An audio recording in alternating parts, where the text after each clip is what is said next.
Our story today starts in the desert, and it ends in the desert, an encounter that I shoved away.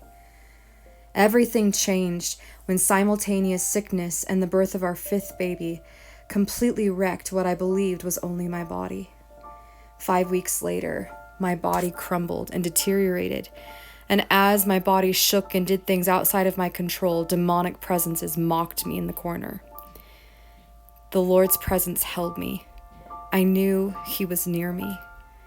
But there came a night where none of us were sure I would make it through, and my friend and my husband covered me and prayed for me, but we weren't sure I would wake up. Make it I did, surrounded only by the Lord's presence. And as these episodes would come, day and night and day, the Lord would give me a vision of me standing at the base of the tree of life with the river of life flowing out from it, and He would baptize me over and over and over again. And while my body was ravaged from the outside, He was near me on the inside. At the same time, my mind, my physical heart, my physical brain, and my voice were taken from me, and they wouldn't return for a long time. Then the Lord reminded me of that promise of the oasis of the desert, that I was to be that oasis. At that point, it was like my life had ended. The tree of my life had collapsed to the ground, and its unused fruit was spread all around, unedible. The bark and branches and roots were put in to be ground up, to become mulch, to cover the ground. Would anything ever grow again? My life truly restarted that day, and the Lord continued to baptize me and meet me. And it was in this place that I realized that my life was just a vapor, and it was His breath in my lungs anyway. Shortly after, my husband lost his job. Our well went dry, and we lost everything. And while the Lord led us forward with promises, the truth of the circumstances were devastating. We spent time at the coast in Washington and spent time with family, looking for what might be next. And it led us to an RV trip to Colorado, what we thought would be a short stepping stone. That first year, we moved 5 times as we began to familiarize ourselves with the new landscape that was so foreign. High desert at 7,000 feet where the Olympians came to train.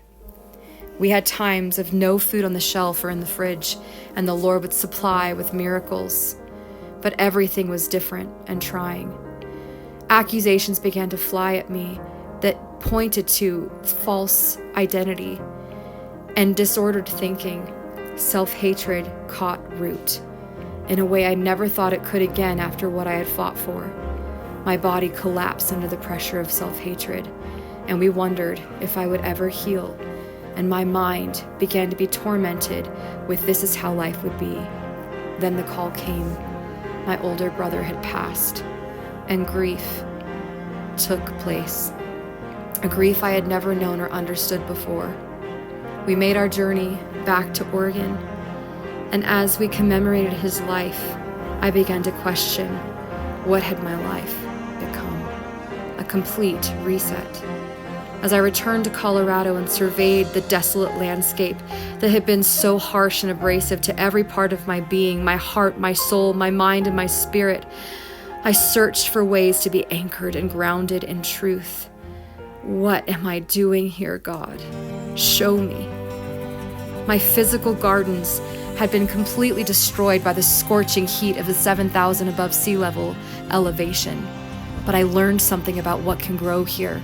There are these weeds that send their roots 30 feet down for the richest soil, and they pull it to the top. And when the soil has become as nourishing as possible, the weed dies itself. It gives its life for nourishing soil so that the land can become fruitful again. Was my Father creating my soil to be a nourishing place here so that He could plant seeds that would not only grow a tree that bore fruit, but an entire orchard that would be sustenance and nourishing for anyone who met me? Then the awakening began, and a cry came from my heart. It was time to sing again, that darkness would flee. It could have no place in me.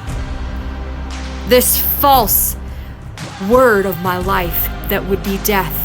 And I began to encounter the Lord, and He met me again in bed, and He met me again in the places of weakness in my body, and I began to stand up in my spirit, man, as I remembered what I already had in Him. The songs I played and the songs they came. And I remembered my first love, and the darkness began to screech. And again I let out a mighty roar in love with my wonderful, majestic King, my Jesus. And He reminded me of who I'd always been and how He had crowned me years ago. And I was His beloved. He had made me an oasis. And though I'm still surrounded by desert, miles of sand whipping around, there is a different feeling in the air.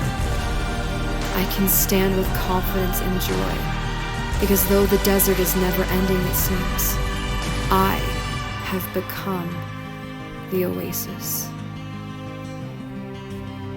And this will begin Lessons from the Wilderness.